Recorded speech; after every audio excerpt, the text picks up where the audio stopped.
People who grew up with wealth. What was your unprivileged wake-up call? 1. When I was confused about people on Maury complaining their spouse was at the club, and I couldn't figure out what type of country club would let people like that through the front security gate. 2. After I had gotten laid off for the first time a few years ago, I took a break for about a month before diving into a job search. I was at the self-checkout at the grocery store next to a woman paying with food stamps.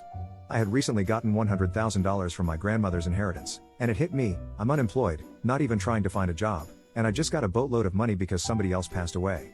And she's the one people think is the freeloader. 3. My parents are wealthy, but I grew up in a place where many of my peers' parents were super duper crazy wealthy, so I had a really skewed understanding of wealth. It was really eye-opening for me when I went to college.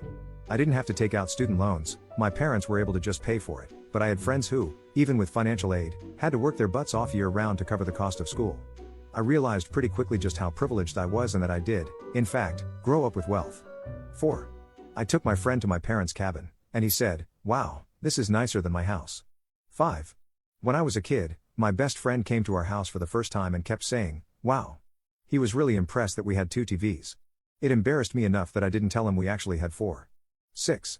Becoming an adult and realizing that I have extremely good role models as parents, because when they have disagreements, they talk them out, and I have never, ever heard them argue or badmouth each other.